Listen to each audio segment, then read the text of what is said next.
very nice that they stopped drilling. Yeah, so good. They told me, so we have 7 minutes, and I was like, yes. You have 7 minutes.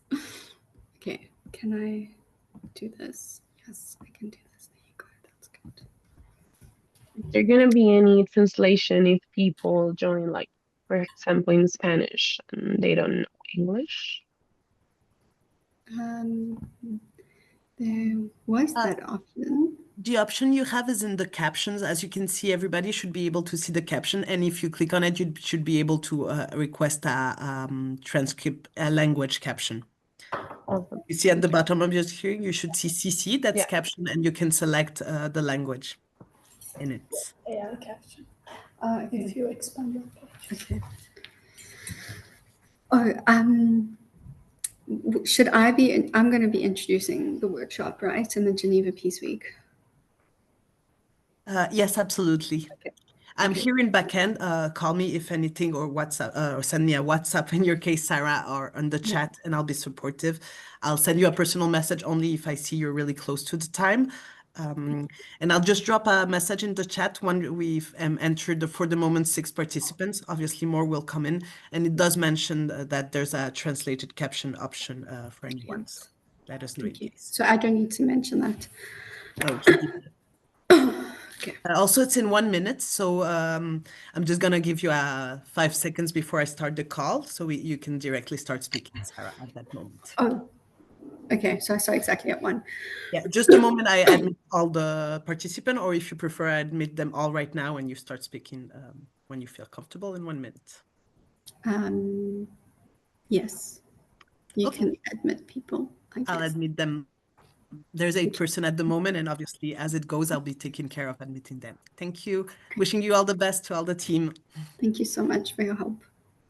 Good. Just give 2 seconds. They'll be joining right now. Maybe we can start the presentation.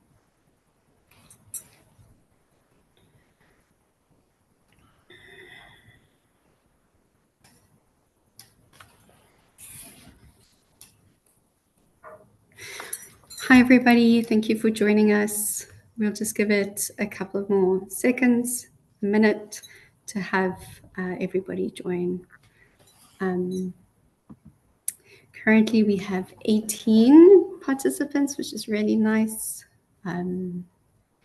If you would like, you're welcome to introduce yourself in the chat, maybe saying your name, your position, and the organization you're representing, and even the region.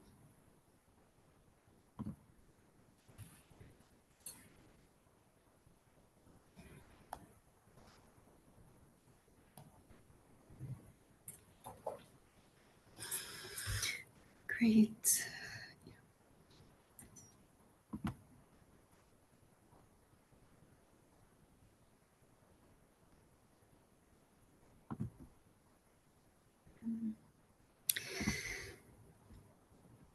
Hi, Nina. Thanks for joining.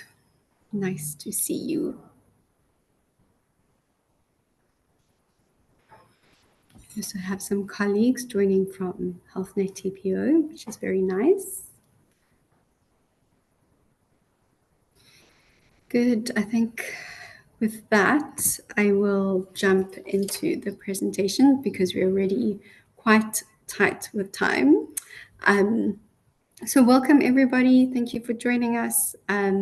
Welcome, firstly, to the Geneva Peace Week, and also to the online workshop, Building a Framework for Integrating MHPSS and Peacebuilding into Peace Policies. I'm Sarah van der Walt. I'm Senior MHPSS Policy Advisor at HealthNet TPO, and I'll be your host today. I'm joined today by colleagues from South Sudan, Colombia, as well as from other parts of the world. We're very happy to have our own set of experts to be presenting on this important integration.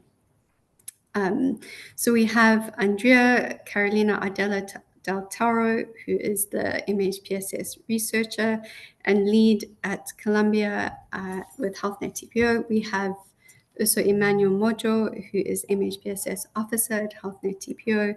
They will be presenting specifically on their experiences of integrating MHPSS and peace. We'll have Federica Bubenza, who's an independent consultant working on integrating MHPSS and peacebuilding. We have Janneke Drent from the Dutch Ministry of Foreign Affairs, who's a senior policy officer at the UN Peacebuilding. We also have Heide Ryder, who's an MHPSS officer with a peace and recovery focus with IOM.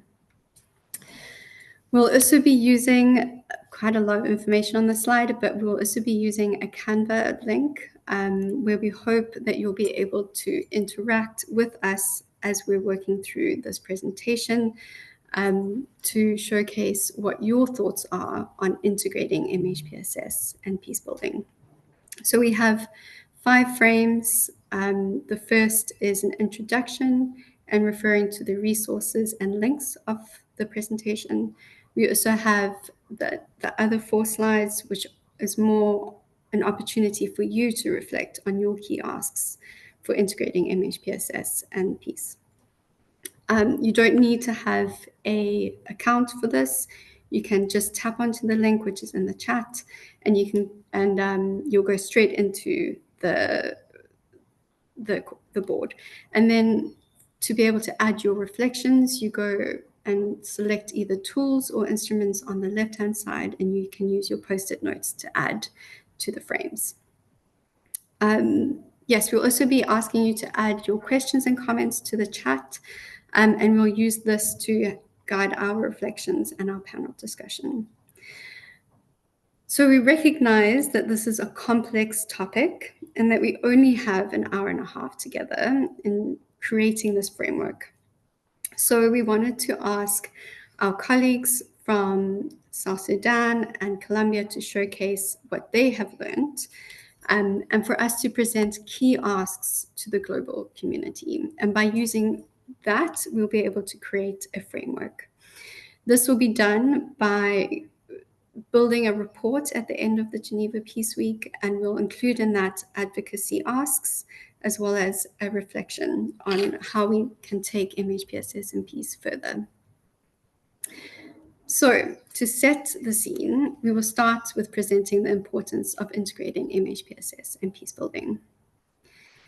In the slides and our presentations, we'll be using the terms MHPSS, mental health and psychosocial support, and peacebuilding, PB. A lot of progress has already been made in recognizing the importance of integrating MHPSS and peacebuilding. As we can see in the slide, there are a number of policy briefs, position papers, and guidance notes. And even more is being done on the ground, where communities are working organically with the integration of mental health and psychosocial well-being and peace. And often the way that this is worked and implemented does not reflect the terms that we use. We know that working with integrating MHPSS and peacebuilding facilitates transformative change, focuses on the lived realities of conflict, and addresses the legacy of violence and ensures that peace becomes person-centered. But there's still something missing, and there still is little practical direction on how to systematically include mental health and well-being into peace frameworks. However, saying that, we did have an opportunity to do this, to integrate MHPSS and peace. And this came under the Women, Peace and Security Agenda, under the 4th Dutch National Action Plan on Women, Peace and Security. And here we can see the 5 objectives and the vision of the Dutch National Action Plan. Here is the one objective, the relief, reconstruction, and recovery, which included an indicator on mental health and psychosocial well-being. Because of this, there was a clearly presented space to integrate mental health and psychosocial well-being and peace, and to have it as a measurable outcome linked to building sustainable peace.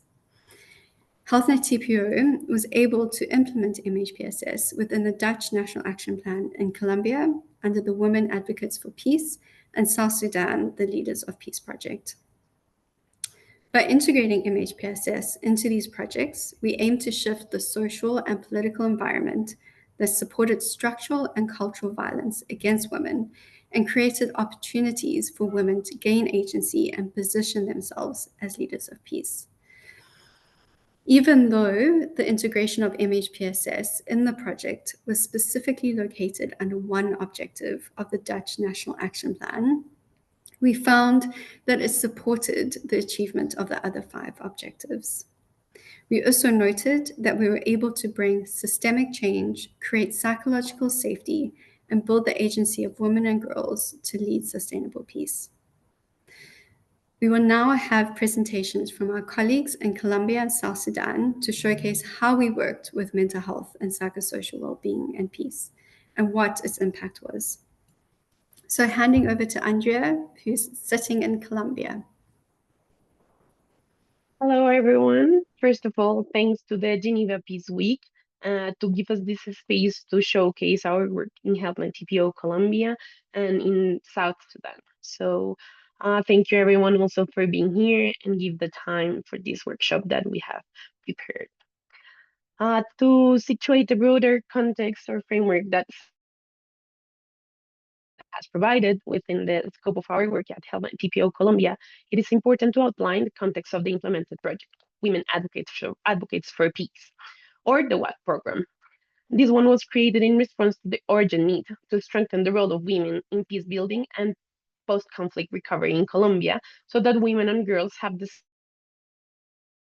same rights as boys and men, with the favorable conditions to participate, to intervene, and to lead.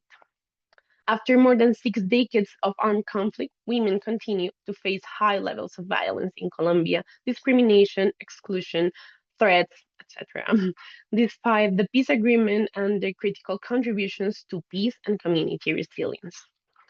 There are some key elements that we really want to share with you in terms of the work that we have been doing with the integration of mental health, psychosocial well-being, and peace building. The first of them is the importance of our approach that is starting from the concepts of mental health, psychosocial support, and peace building from the women of the communities themselves, but also from their needs, their risks, and the resources that the communities already have. Starting with that, we had the framework of the resource map and mobilization, so that it means that addressing mental health needs also the addressing of the social political that directly and indirectly impacts their well-being, such as the unequal situations that they face daily, the burden of being carers of their families and communities, and how this translates psychologically, physically, socio-politically, and economically. As the women that we have been working in different regions of Colombia say, we cannot talk about mental health without addressing the underlying issues that make us suffer and that belong to structural and systemic violence. We cannot talk about peace if for generations women are carrying pain, embodying silence, stress, depression, and anxiety. The second key element is the importance to address advocacy from the mental health and psychosocial support lenses. This comes also from these concepts that women have been telling us to address mental health, which is having the terms holistic well-being and balance preferable for them in their territories. What this means is that following the women, peace, and security agenda pillars to increase participation of women and girls in decision-making space, to protect them in conflict settings, to promote their contributions to peace building, and to integrate a gender perspective in post-conflict reconstruction, which in Colombia would be more in post-agreement era.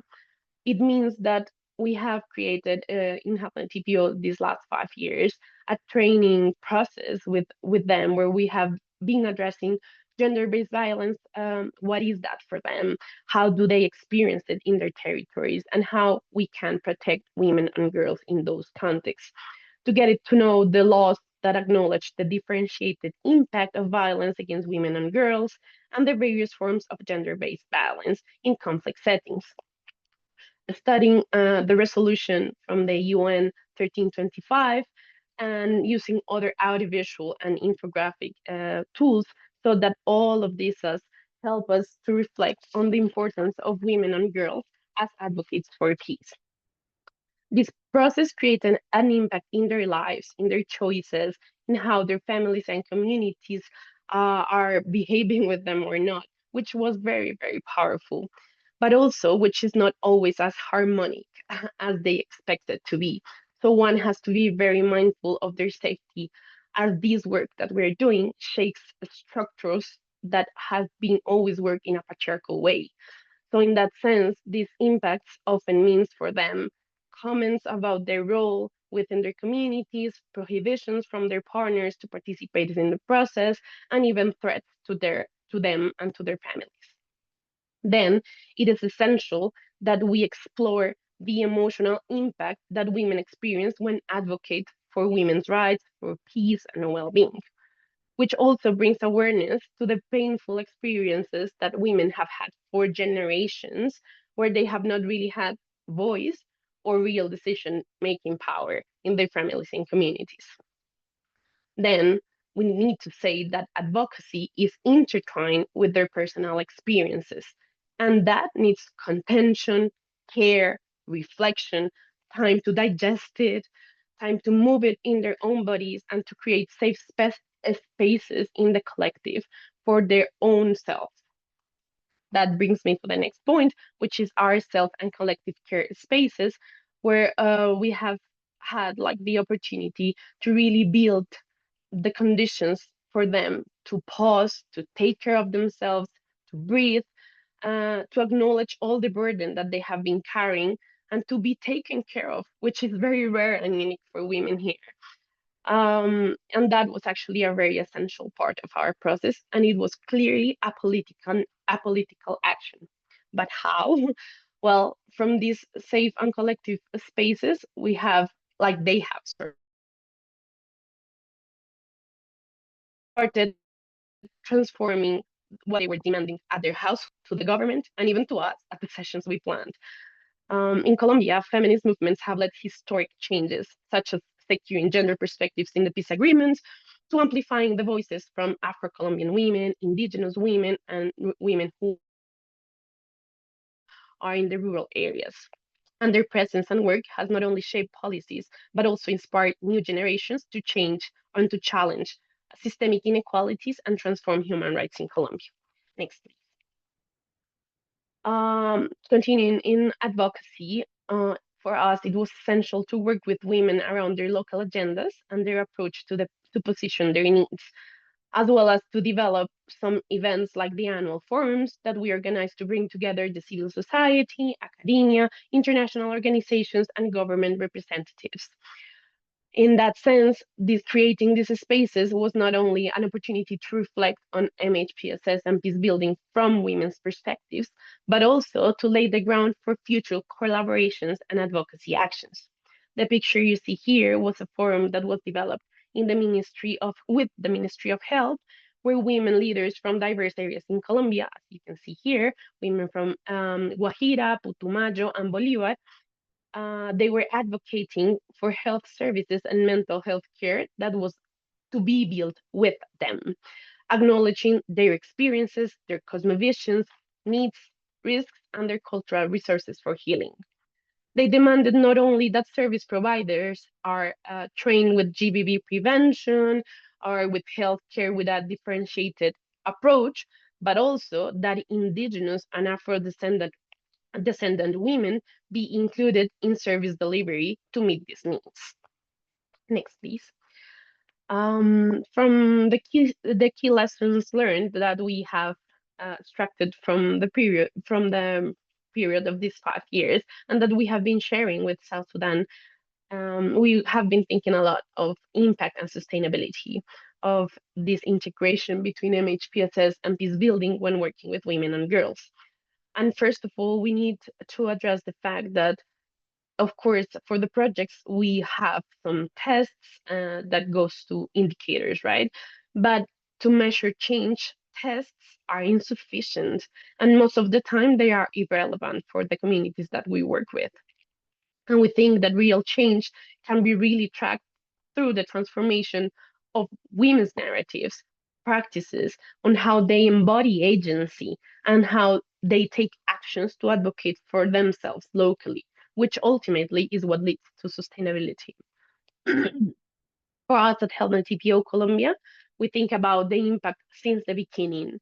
So we need to start with women's needs and resources, as I have been saying, in terms of mental health and psychosocial support, and starting from their voices, their input, their objectives already is working on sustainability, because it is to collectively create the conditions for their voices to be heard, for them to be seen and to acknowledge their agency and their potential to be in a local and national and global level peace building advocates. The second point is how we approach research and intervention phases, let's say, but I would say more like processes. And that is that they are not linear phases or processes. It means that one does not come before or after the other. Communities are tired of being feeling that they have been used for research without any useful outcomes for them, and that's what women express during the research process with us.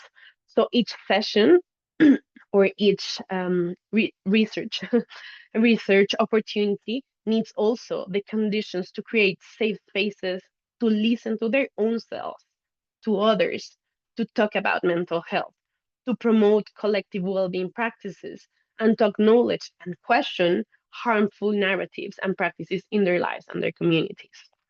In that way, as it occurs in a clinical setting, each session needs to have the basic conditions for people to be safe, to be themselves, and to get from the collective what they actually need.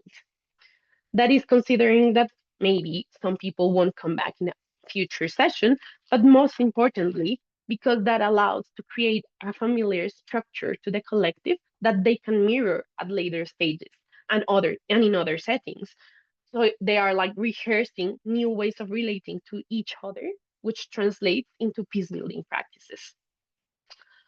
Then we have embodying peace, which is involving non-verbal language that we think is being essential when working with the impact of war and conflict settings in the collective, but also within one's body. Resorting to the body is not only an emotional release exercise, but a need to embody agency. Like narrative strategies are very powerful, but they fall short in terms of deep emotional needs that women have in well-being, especially if we realize that are their bodies the ones that have been historically abused in conflict settings and within patriarchal dynamics. Also, the connection of our diverse bodies intersected there and within the group is much more powerful when we lead the ground for them to listen to their bodies, to connect by movement with each other and witnessing each other in movement and holding the space for the group. Then peace comes alive within that specific collective sharing. Next, please.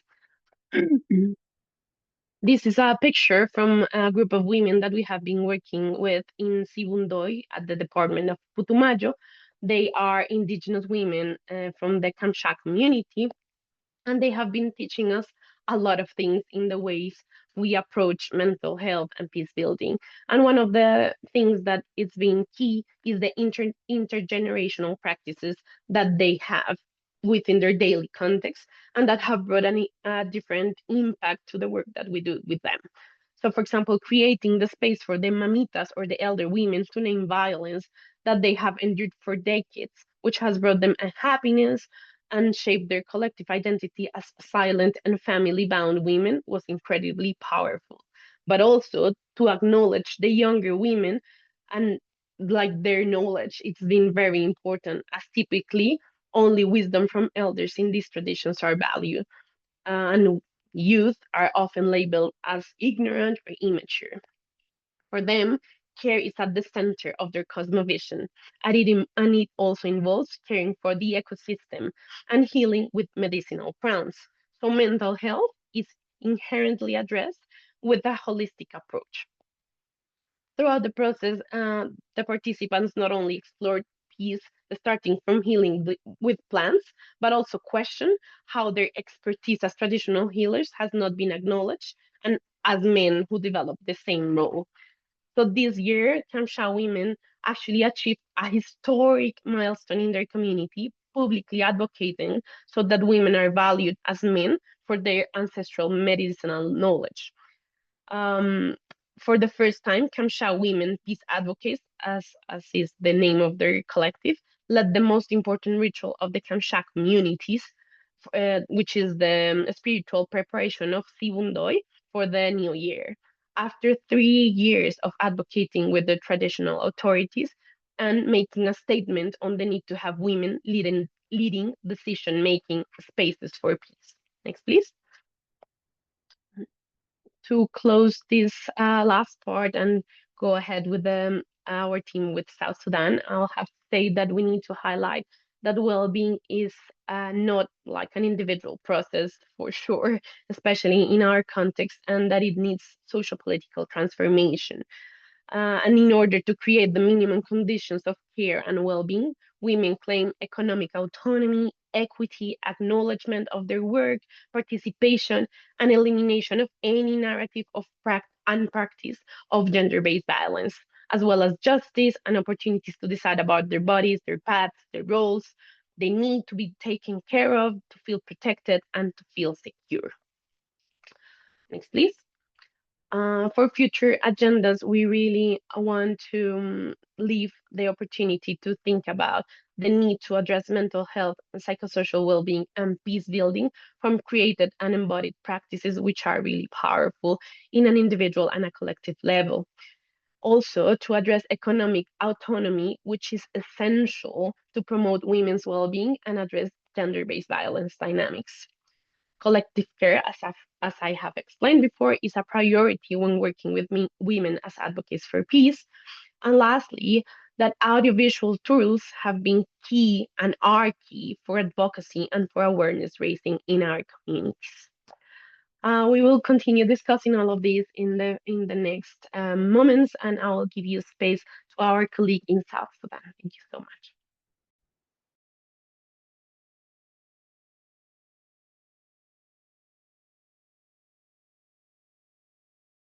Thank you, Andrea, for the nice presentation. I am once again Emmanuel Moju. With me here is my colleague, Boniface Duku Dixon.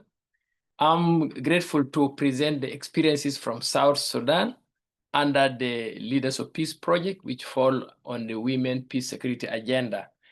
Actually, from the inception of the project, when we started the project, we sat and identify some key elements, elements that can support mental health and psychosocial support integration into peace building.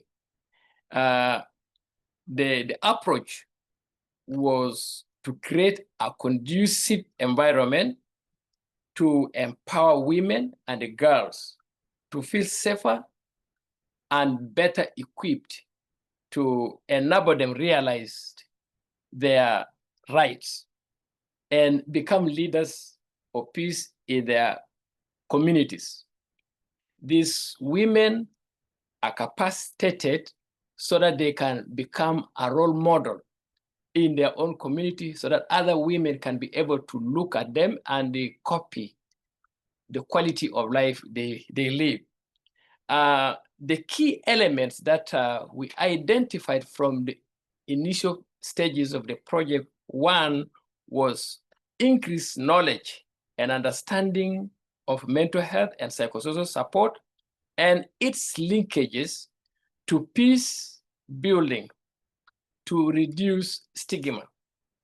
Then number two, provision of safe space and psychosocial support for women to support each other, because that is key in the interaction within the community. Number three, to promote community engagement groups to shift norms and values and combat gender-based violence. And then finally, training of ABC courts chiefs and special police protection units on mental health and psychosocial support and gender-based violence. The aim is so that they can be able to support women in fighting against gender-based violence. Next. What were the lessons learned over the period 2021 up to 2025? The first lesson learned was promotion of social cohesion. The mental health and psychosocial support focused initiative have been effective. It was very effective in rebuilding relationship and fostering social cohesion, both of which are essential for achieving sustainable peace. For example, the mental health and psychosocial well-being of individuals, families, and communities cannot be sustained if the social fabric is fragmented. And that was very, very key in the process. Our mental health and psychosocial support interventions had facilitated dialogue and reconciliation among diverse communities. Then achievement number 2, lesson learned number 2, linking mental health and psychosocial support and peace building. Providing psychosocial support sessions, we have discovered that it recreates relationship and consolidate individual support. And this was very, very important. For example, social cohesion, social trust, and positive relationship at multiple levels promotes mental health, psychosocial well-being, and resilience. And that was very, very key in the peace process. We have also learned that empowered community groups were able to conduct local peace dialogues. And this local peace dialogue were able to lead into peaceful community coexistence and reduce intertribal conflict. These local groups have to go from one community to another to educate them on mental health and psychosocial support and actually peace initiative. So addressing stigma. When people feel ashamed to speak out their trauma and the mental health struggles, of course, their pain remain unaddressed. And we have discovered that sciences have proved that people who are stigmatized, they do withdraw life because of the shame and the discrimination which erode their trust. And so this addressing stigma was key in this aspect to ensure that people are free in their interactions with others.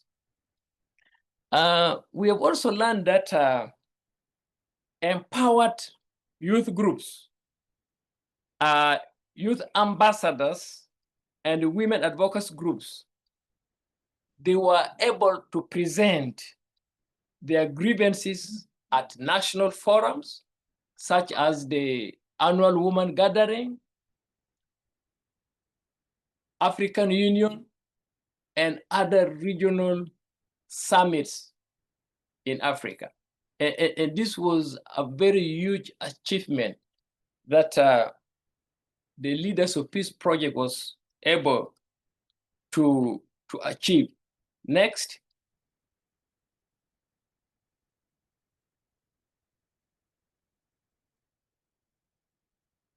Our approach for systemic change.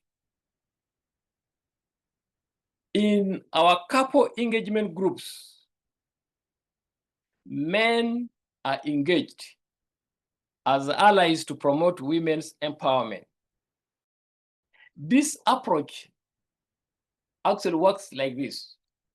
Couples are identified, they were trained, and the aim is so that the male counterparts can facilitate male buy-in, so that other male can be able to accept easily the changes that are expected of them. For example, peaceful dialogues between leaders actually reduces fear and hostility at the societal level, enabling improved mental health and psychosocial well-being within the community. And that was very key role played by the male engagement groups, and especially the male counterparts, in ensuring that there is peace, there is coexistence, peaceful coexistence within the community. So sessions of for the couple engagement groups are designed to improve communication, mutual respect, and emotional understanding. These sessions have shown that mental health is not actually a women's issue, but it is an individual issue, a family issue, a community issue, especially in a war-ravaged society like South Sudan. And this provided an opportunity for learning across for men to realize that actually vulnerability is not a weakness, but instead we need to support one another. And in the case of male engagement group, we begin to see them supporting their women vigorously. And that was very, very important. For example, if you look at this photograph, this is not a Mondari traditional way of life. Among the Mondari communities, they will not tolerate seeing you hold your wife or the wife holding the husband the way it is. This is considered as the woman had already brainwashed the men. But this is currently what is happening within the male engagement groups. And something that is very, very important. And this is actually modernization. And this modernization comes up as benefit of the Leaders of Peace Project under the Women, Peace, Security Agenda. We are currently seeing that women are able to receive, especially women in the male engagement groups, are able to receive emotional support from their husbands. And that is something that is building up, something that is very important in the current society of 21st century. After here, I think we go to the video. This video is produced in Colombia, and it showcases the voices of women in Colombia as they struggle to achieve their rights. So I'll call upon my colleague Andrea to proceed showing us that video. Thank you. Thank you so much, Emmanuel. Yes, this is going to be a fragment of a video film in Colombia in the framework of one of our national forums that I was mentioning before. This was in collaboration with one university very important here in Colombia, which is called Pontificia Universidad Javeriana. And we are going to show here some reflections in terms of mental health, psychosocial well-being, and peace building from the voices directly of the women.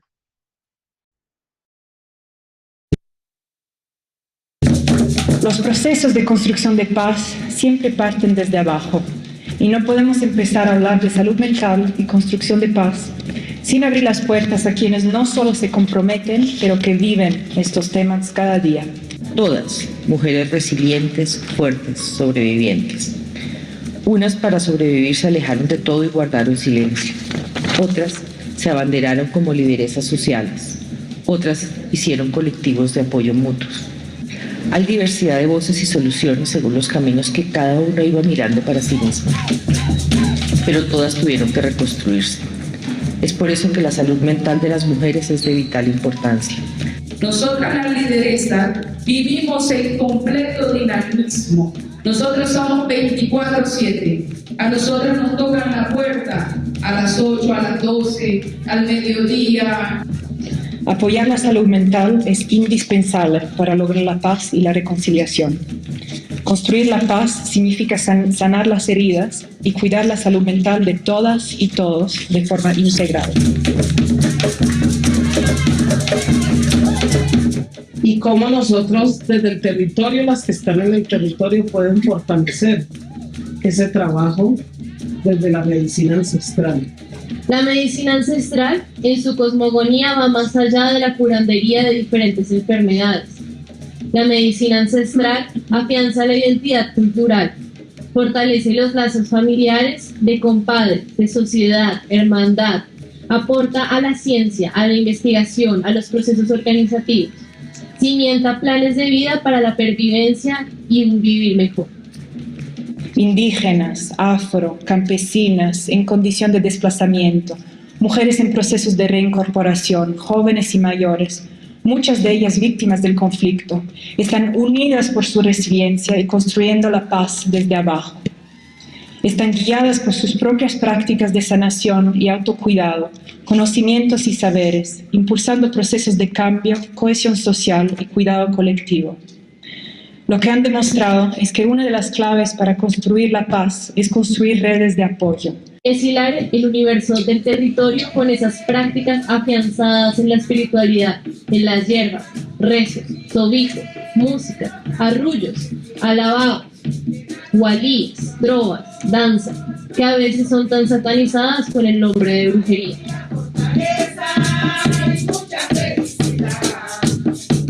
El chembelé es un nombre que me dieron mis ancestros y significa caminando en fe.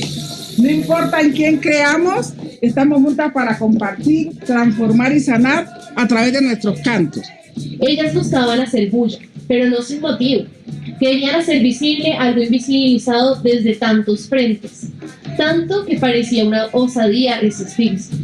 Construyendo nuevamente un sentido de conexión, pertenencia, seguridad y confianza hacia sí mismas, sus familias, sus comunidades, sus tradiciones, sus entornos y su medio ambiente.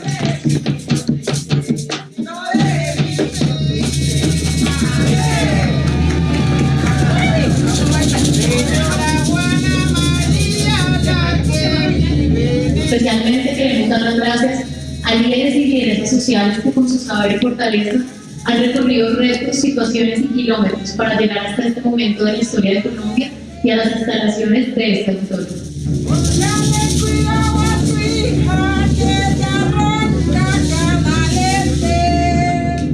Esos lazos de comunidad que se tejieron desde un nosotros, esas bases seguras que se hicieron en estas aulas, en estos lugares donde se puede conversar, esos lazos son los que tejen comunidad, los que tejen en nosotros. Esa sensación de que es posible tener un espacio seguro se pueda colectivizar en nuestra Colombia para que desde todos los lugares sintamos que hay un espacio donde podamos cuidarnos los unos a los otros. Buscan contribuir a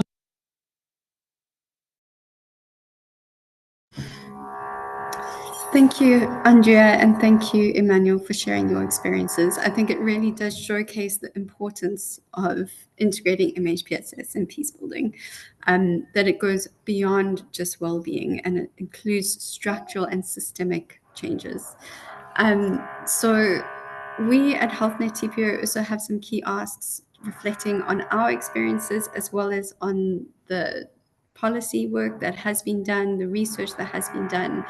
And these are 10 specific ones. This is just a starting point, and that we ask in the Canva board that you add your thoughts to it. If there's something missing, we'll also reflect a little bit on this a bit later. But to start, we are asking the global peace community to create space for MHPSS in peace frameworks by redefining peace and violence so that It goes beyond direct violence and to conceptualize peace with mental health and psychosocial well-being, and to have this integrated as an approach to achieving objectives of peace frameworks.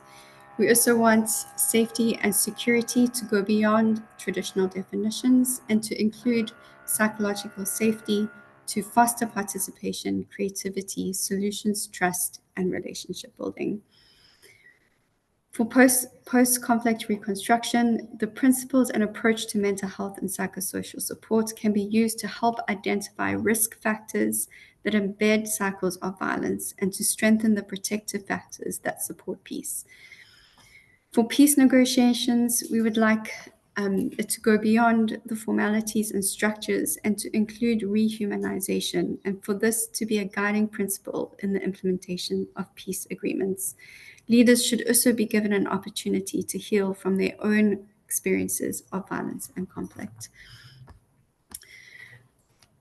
We want bottom-up transformation where MHPSS can be a tool to empower individuals, communities, and local leaders to shape peace and integrate Indigenous knowledge and practices, while individuals become the drivers of peace to support bottom-up peace.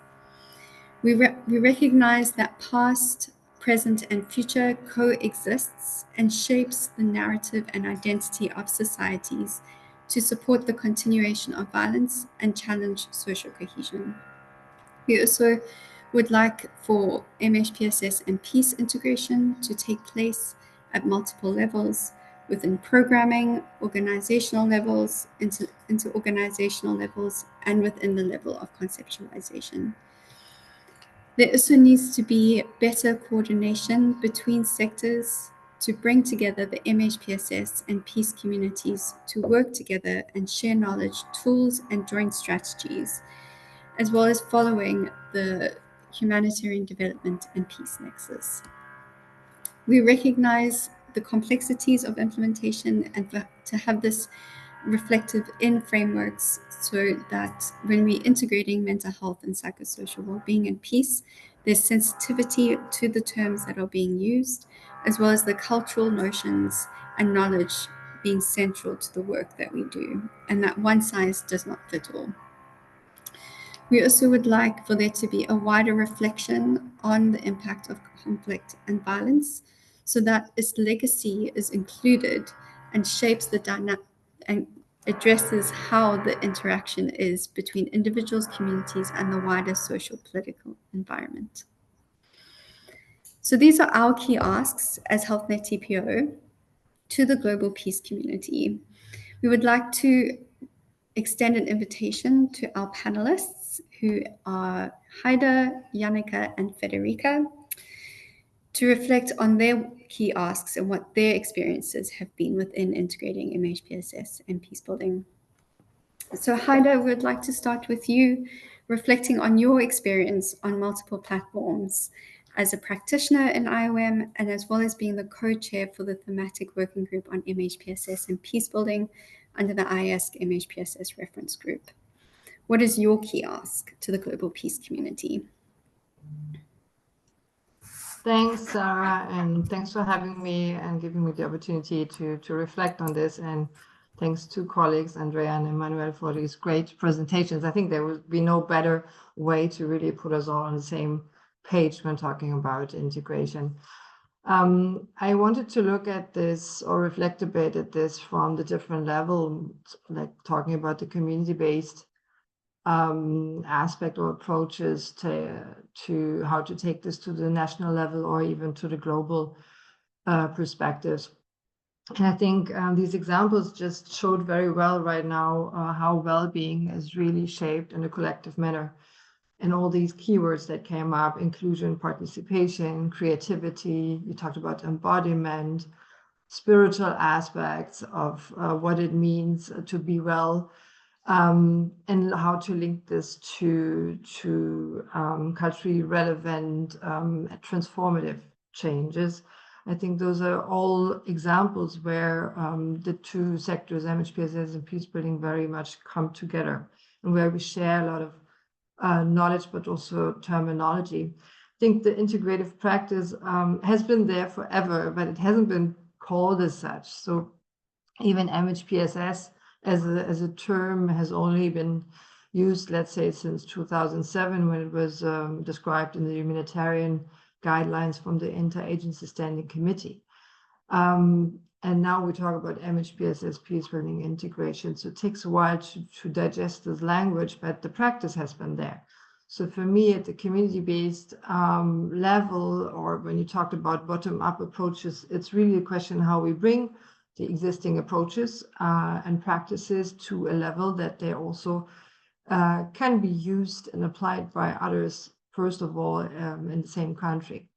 Yeah, so you mentioned that, and while we have a lot of documentations now, for example, through the guidance that has been produced by the IEC Thematic Working Group on Peacebuilding, there's a lot of case studies available in countries' case studies, but we need to continue documenting practice. And the examples you shared from South Sudan and Colombia are very rich examples how you can take these processes that are relevant individually and for the collective well-being, even for policies later on.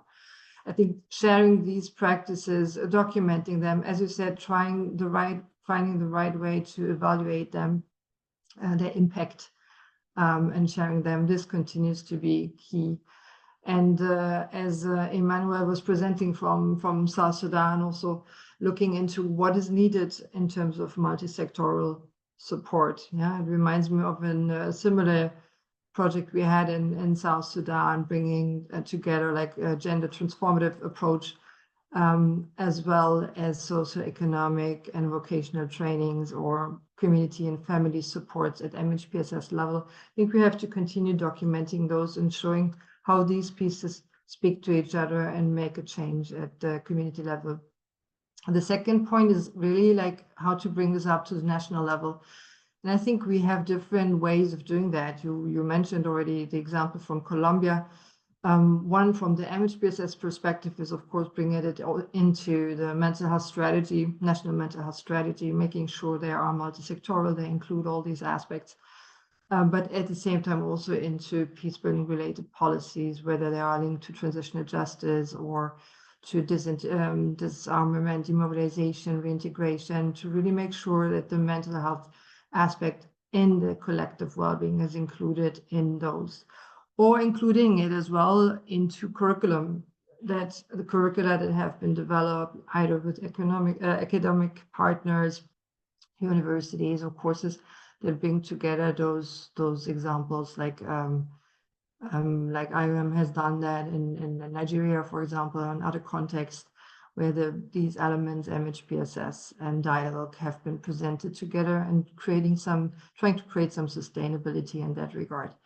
And the third level definitely is, well, I was asked the other day by a colleague from DRC, but where do we start the integration? Where's the right starting point?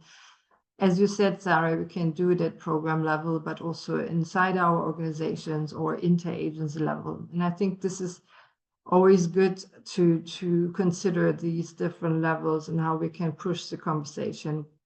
For IOM, we have been working on an internal technical guidance to guide our teams on how to do that based on the practice that has been there for 20 years.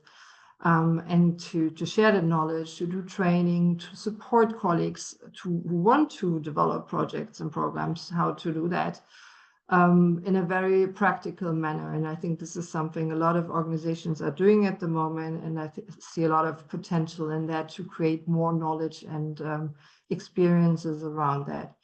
And at interagency level, like with the thematic working group, it is definitely the question of creating more entry points for advocacy, to disseminate the knowledge at a global level, or also at regional level, as you mentioned, other forms like the African Union and other global entities that might come into place. This is the role of those global players.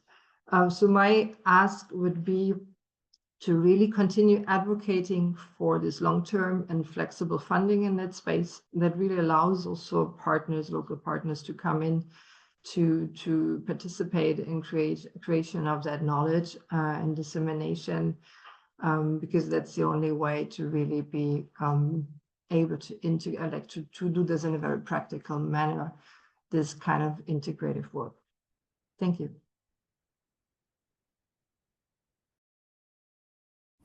Thanks, Haida. Really important highlighting the gap that we seem to have with knowledge, where we recognize that a lot is being done in communities, but not a lot of it is actually being represented. And so making sure that we're bringing that knowledge into the different levels of peace frameworks. So Janneke, thank you for joining us. We know you're working with the Dutch Ministry of Foreign Affairs, and the Dutch are one of the key champions of integrating mental health and psychosocial well-being and peace. What would be your key asks? Yeah, thank you very much, Sarah, and thank you, of course, to HealthNet TPO for inviting me to this important panel, and also thank you, Andrea and Emmanuel, for sharing your interesting examples and above all, lessons learned. Yeah, as you mentioned, Sarah, the Netherlands has been a long-time supporter of MHPSS, and we have been consistently advocating for the integration of MHPSS in Peacebuilding since more or less 2020. And as the presentations, I think, of Andrea and Emmanuel show so clearly, there is already a lot happening at the local level. And it also really shows that it's a powerful and a very cost-efficient tool as well to give communities and people more agency and also resilience to cope with emergency and conflict. So as a policymaker, that brings me to the following reflections. First of all, investment. Like I said, we have been advocating for this since quite some years now in international fora. And we do notice that people kind of understand the topic, they find it important, but at the same time, it's still difficult to really get support, and let alone get financial support from some countries for MHPSS in peacebuilding. So why is that? I think it is really because a lot of countries tend to see it as yet another topic at the already long list and extensive list of priorities of each country. So I think we need to make them realize that actually, instead of yet another topic, this MHPSS is a very powerful tool to support their own priorities. For instance, when we talk about sustainable peace, everybody knows that peace can't be built on broken minds. And I think the presentation of Emmanuel clearly shows the effectiveness of the project they had in rebuilding relationships and fostering social cohesion, which is crucial for sustainable peace. Localization, which is very important to many other donor countries. MHPSS, I think nobody can deny it's a vital part to move the localization agenda forward, because it actually strengthens the people and communities' well-being and agency. So you really can't go around it. It's really about integrating it, as so many have mentioned before me. So that leads me to the second reflection, that what is needed is more learning exchange between sectors. There is already a lot happening in the humanitarian sector. I think there are a lot of interesting experience, but also in the peace building sector, on those working on conflict prevention, conflict resolution, on the local level, on the national level. But there are still a lot of opportunities to learn from each other. So there should be more exchange and linkages between these sectors.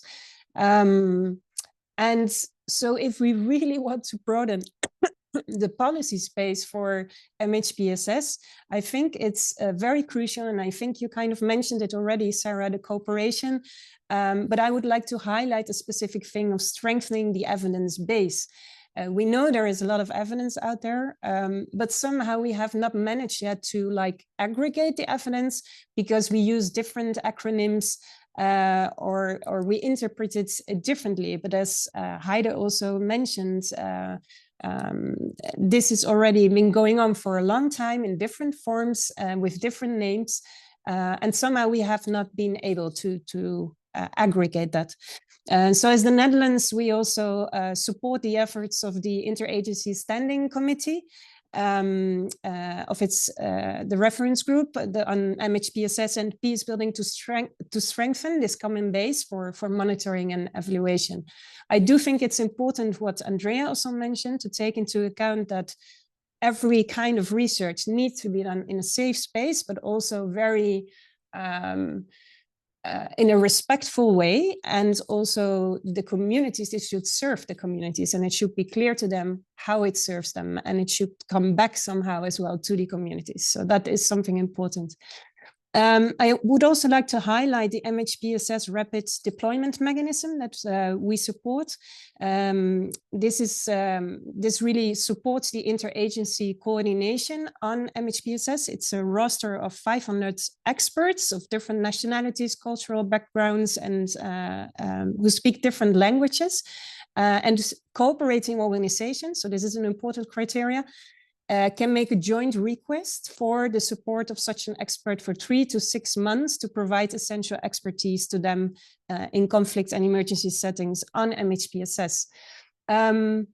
And last but not least, I think the MHPSS and Peacebuilding Working Group that is currently under the Interagency Standing Committee is also trying to bring this humanitarian experience with the peacebuilding experience together.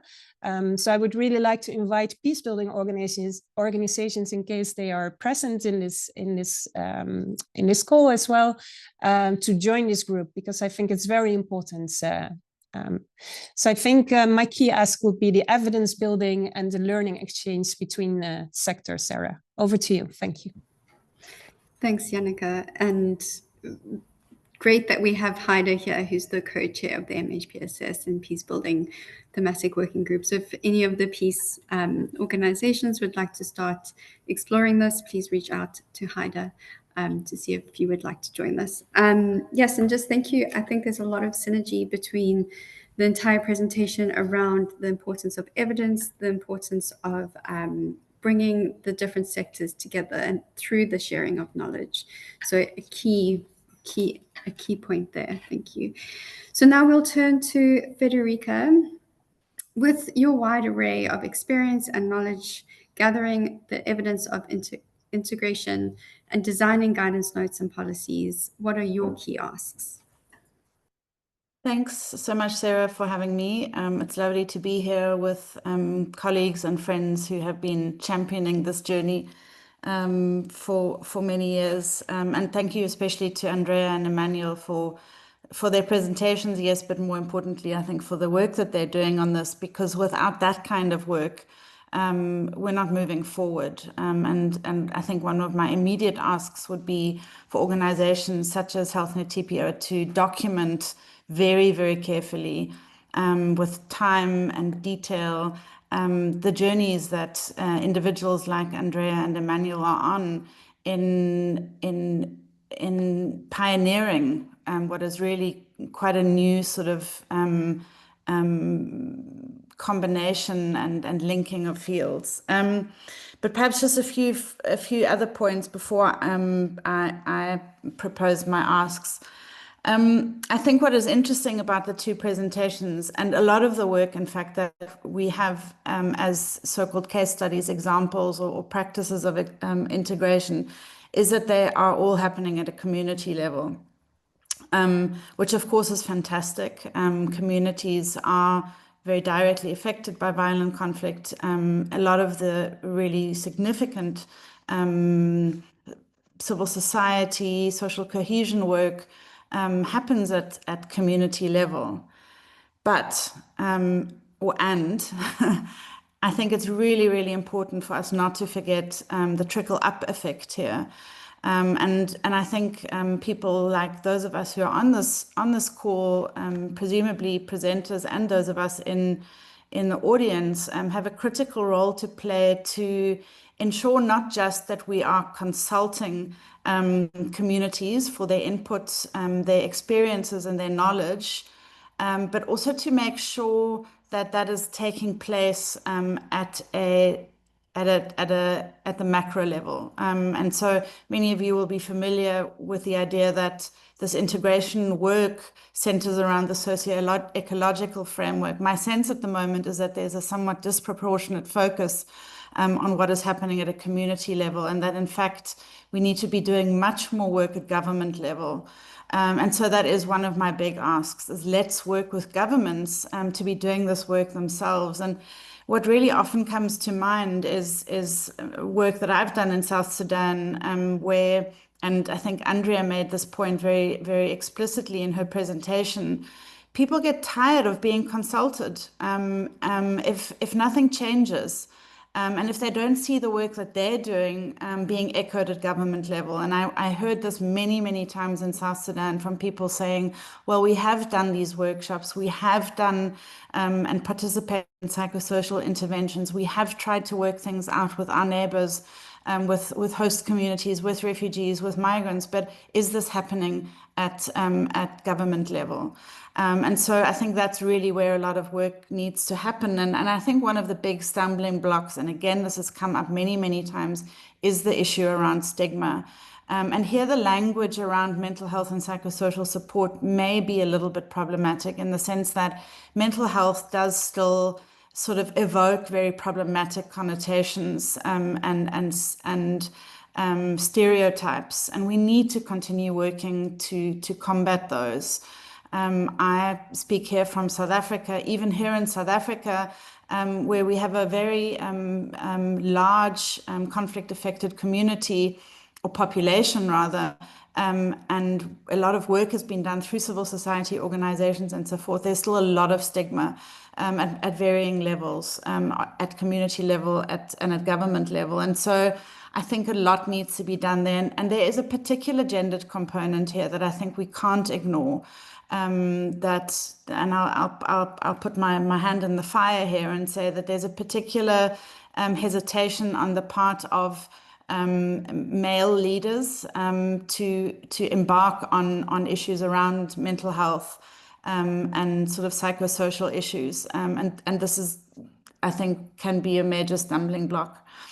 I think the two entry points that have been proposed, the one being women, peace and security and women's needs, the other one being sort of more interpersonal work through couples, I think is very, very interesting. I do also want to caution around this kind of work, and I'd love to have a conversation at some point with Emmanuel around sort of cultural caution around developing what is sometimes called modernization, but could in some points, in some ways also be considered to be impositions, for instance, or changing culture into ways that may be anathema to traditional cultural structures.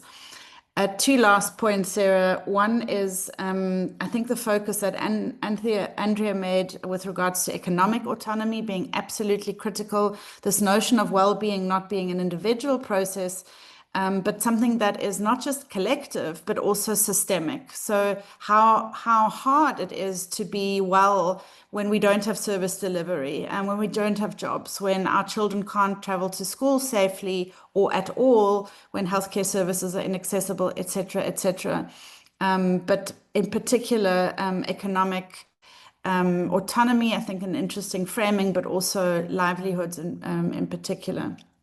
My final ask, which is somewhat unrelated to what I've said, is also to really invest now, and I say that as somebody who's been working on this integration for a while, on understanding much better how communities themselves define their well-being and how communities themselves define peace. So what are we actually working towards, and how do we measure whether we're achieving that? Who defines it? So that I think is really important. And then, as I said, increased collaboration with governments. That's all from me. As you can hear, I could carry on, but I'll be quiet and hope the audience will share. Thanks, Federica. Yes, I think picking up exactly with the socio-ecological model, it's one of the founding points for bringing MHPSS and Peacebuilding together. recognizing the interaction between people's well-being as well as the wider environment and how we can work with the environment, which also links to social determinants of mental health.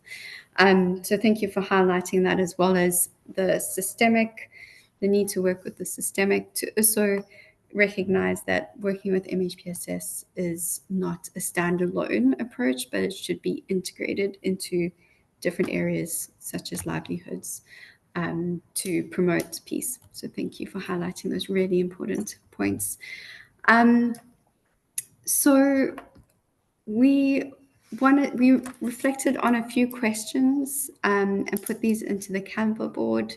The first was, how can we build stronger linkages between mental health and psychosocial well-being and peace at different levels of action? We've heard from Yannicka, Haida, and Federica, as well as our colleagues in South Sudan and Colombia, that advocacy is really important. They need to have tools to bring knowledge from the local, national level to the different national and government levels. And thank you for reflecting on some of our key asks. I saw some questions and reflections in the chat. Maybe just starting with Nina Shkola from Gaza MHPSS MAP in the UK. Her question was, how do you think peace-building considerations can be integrated into the MHPSS programming in Gaza now moving forward following the ceasefire? I know this is a big question, recognizing that we're in the process of peace negotiations, a ceasefire, and we're not too much further than that, and we seem to be getting different kinds of information. But maybe if we could highlight one or two reflections on how do we integrate MHPSS programming. Would anybody like to respond to this from the panel or from Andrea or Emmanuel? Otherwise, it's something that I could start with, which, yeah, I see someone who's talking. Sorry. Yeah, I mean, if you want to start. Brilliant. No, you said it's a huge question. I think it feels like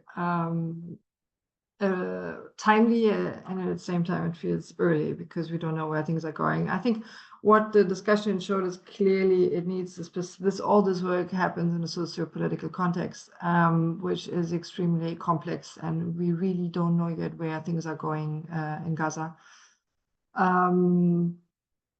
All these elements that are mentioned in relation to well-being, individual and collective, are all also related to sociopolitical dimensions like truth, justice, access to justice, accountability. So this is just the framework we have to think of when we think about Gaza, and what will happen in that space. We do not know. No one knows right now where things are going. Despite the fact that there are positive changes, of course, but it's much broader to think in the long run. So this is something to keep in mind for the direct inclusion. Again, we have to see who are the actors on the ground. Yeah, who are the ones who, like what we call service mapping in MHPSS, say for peace building, who are the ones who can actually drive any conversation. Like MHPSS, it used to be UNRWA, everything went to UNRWA. What happens with this institution, like after this, I wouldn't even call it a war, like attack or a conflict. So who are the players in the room? This is a question we need to ask. Who has also access to the population to do anything, who's accepted by the population? As I said, it's a complex political context. So I think all these questions first need to be answered to even then see how this could move forward. Of course, there is a large need for these topics, MHPSS and peace building, but I find it very difficult at this moment to really guide into one direction because we have too many more questions than answers at the moment, I think. Thanks, Haida. Yeah, really important emphasizing the role of who is on the ground. Federica, I saw you had a number of thumbs up. Would you like to respond to that? No, I think Heide put it very well. I think consultation is absolutely critical. And I would also suggest, Nina, bring us together. You know, there are lots of people who are very keen to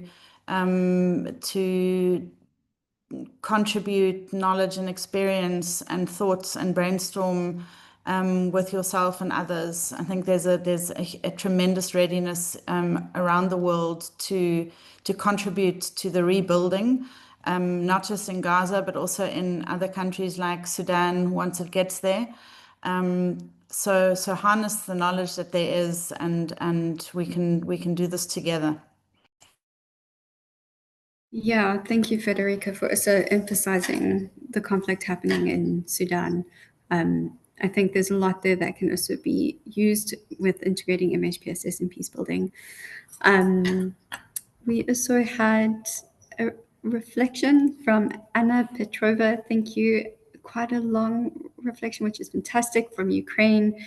You're very interested in starting peacebuilding and advocacy initiatives and the believing in the intersection between mental health and peacebuilding. Anna, would you feel comfortable to open your mic and to ask your 2 questions, or would you like me to read your questions?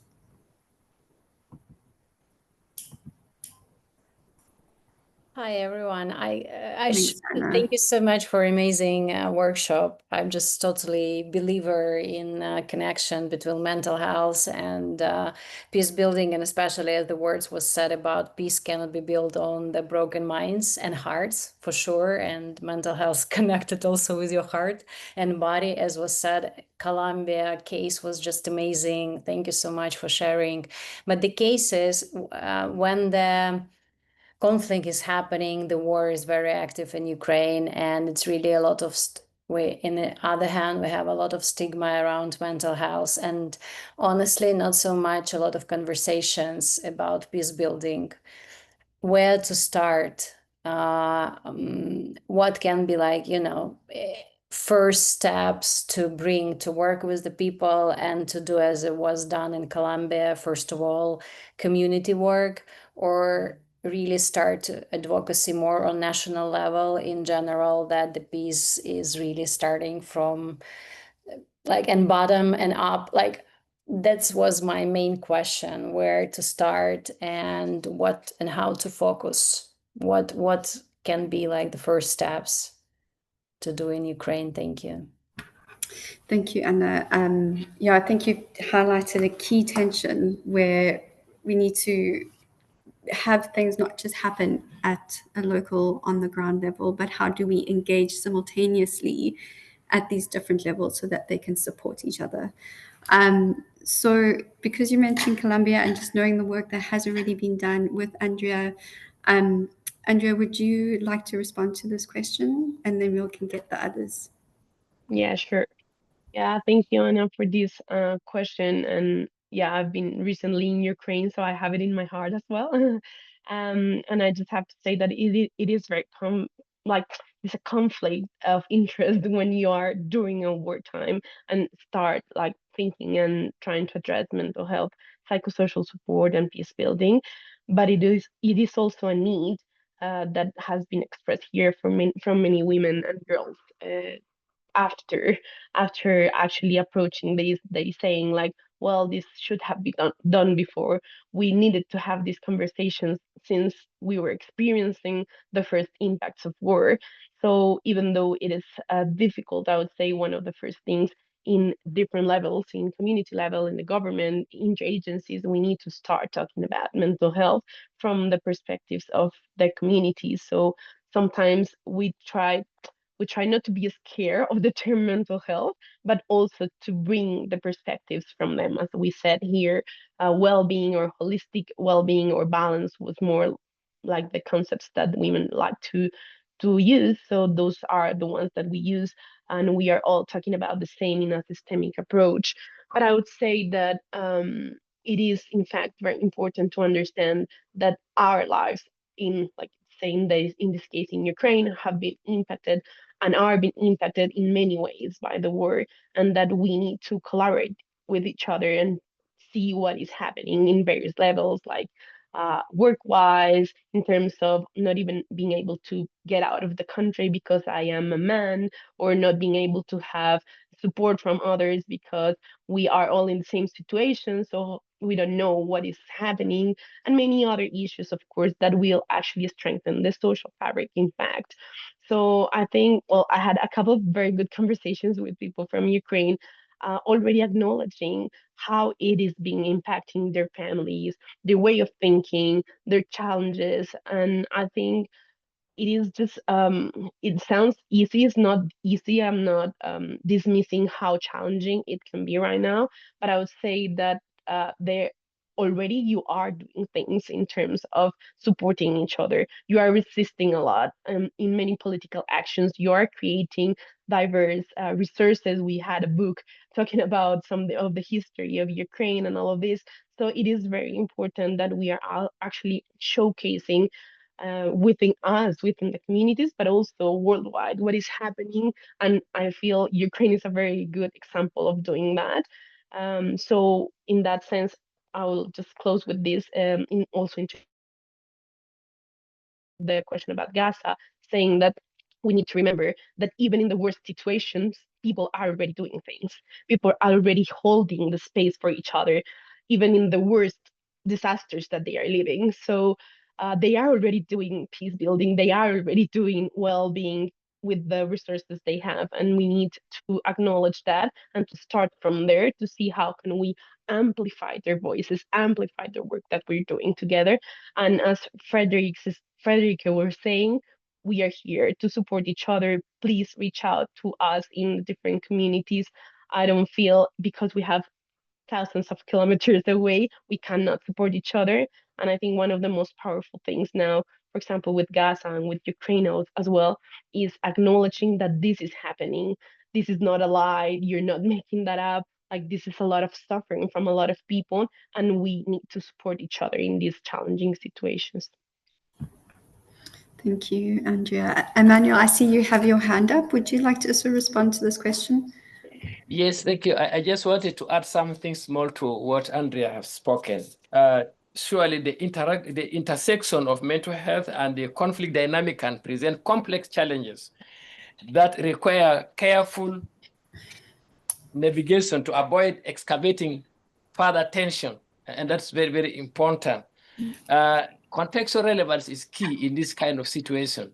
Mental health and peace initiatives must be tailored to the specific socio-cultural context of that specific area to be able to address the political context of the region or actually the country to ensure their applicability. And that is very key in this kind of situation like Gaza. That's very, very sensitive. My colleague Boniface also want to say something brief. Yeah, I think basically, thank you so much. It's important to also ensure, understanding exactly on the local perspectives of the community on their own understanding of what integration means all about. So integration must go through, a kind of a continuum, of course, from the individual level where development of skills, development of self-awareness and how to manage some of these issues and creating spaces for individuals to be able to calm down are very, very important aspects of starting at the individual level. Then it goes into the second, the family, at the family context, which is also very, very important in regards to how these people who have suffered violence in one way or the other can be basically supported to get, in touch with each other. This is very, very important before it even now continues into the community level and then to the societal level at large. So that could be a very strong entry point on how we can be able to begin doing an integration of MHPSS into peace building initiative. Thank you. Yeah, thanks, Boniface. I think it's a really strong point to close this question on, where integration needs to take place at these different levels, and pulling it up. So I saw that, Abby, you have a question and we have 8 minutes left. Abby, would you feel comfortable to ask this question? Good morning. Thank you. I apologize. Hi, I don't have a strong connection. Would you mind reading my question for me? Thank you so much. Yep, absolutely. Thank you, Abby. And I think this is a really interesting and important and timely question. So Abby's from the US Midwest, and she would like to ask what role MHPSS could play not in post-conflict or active humanitarian settings, but in violence prevention, particularly in my own country of the US, where we are seeing increasing political violence and a need for more social cohesion, much stemming from long ignored structural violence and hurt. I sometimes worry that we forget about such settings where devolving into violent conflict would have disastrous effects. Thank you, Abby. Yeah, really important highlighting that violence isn't just about direct violence, but there's structural and cultural violence, which is what we should be and need to be taking into consideration when working with MHPSS and peace. Do we have any volunteers who would like to respond to this question? I see Federica liked it, gave it a heart. Is there anybody else? Otherwise, Federica, I see you've unmuted, so I'll give it to you. Yeah, I was hoping maybe others can join the conversation. I'd be interested sort of in Jannika's perspective as well, sort of from a policy perspective. But I think this is a really, really sort of burning question, is what is the role specifically with regards to integration as a preventative measure in contexts where structural violence is really, really rife and historical grievances haven't been addressed. And in many ways, my country here in South Africa has parallels and similarities. But of course, the situation in the US is acute. My sense is that in particular, sort of dealing with the past mechanisms such as dialogue, reconciliation tools, which are implemented sort of with that psychosocial lens, as Brandon Hamber calls it, is absolutely crucial. Creating spaces for people to come together. So much of what we're talking about, I think, in the US is related to, on the one hand, of course, historical grievances, unresolved trauma, intergenerational trauma, but also just a lack of knowledge and understanding of who other people are that is propelled, I think, by the isolation brought about by social media, fake news that is spun on social media. And so bringing people physically together, I think, is an absolute priority in contexts like this, facilitating dialogue. And this can be done in such a wide variety of settings. It can be done in schools, in churches, in community halls and community centers. All kinds of spaces can be used. Healthcare facilities can be used. So it really, I think, requires intention. It requires a bit of creativity, and it requires courage. But the risk is tremendous, and so the courage really needs to be brought to the table, so to speak. But again, I'd be curious to hear what others have to say. Thanks, Federica. Really nice words, creativity and courage. Jannika, would you be able to respond in 2 minutes, and then we'll have to wrap up?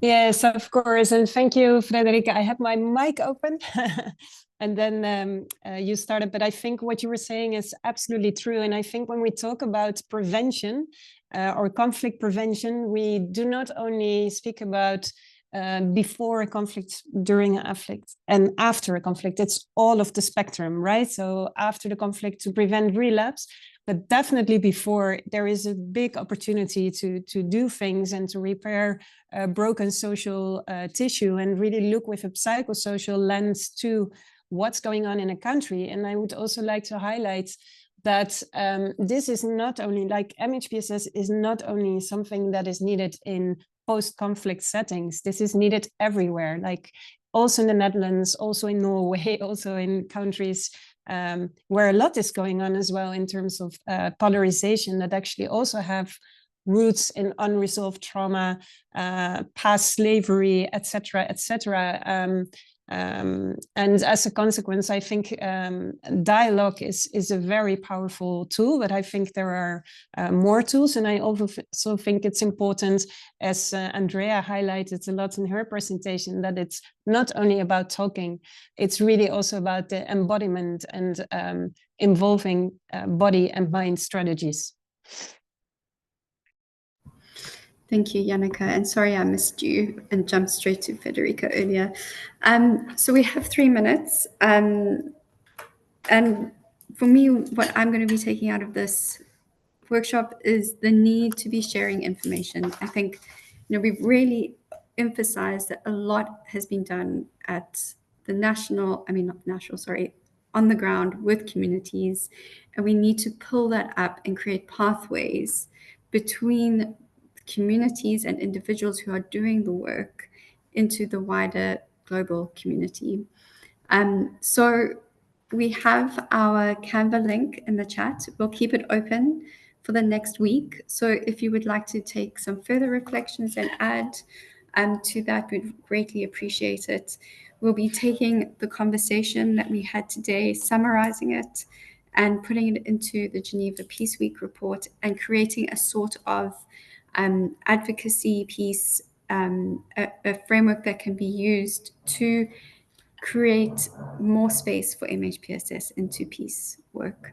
So I just want to say thank you to our panelists, my colleagues in South Sudan and Colombia. Thank you for the work that you're doing for integrating MHPSS in peace building.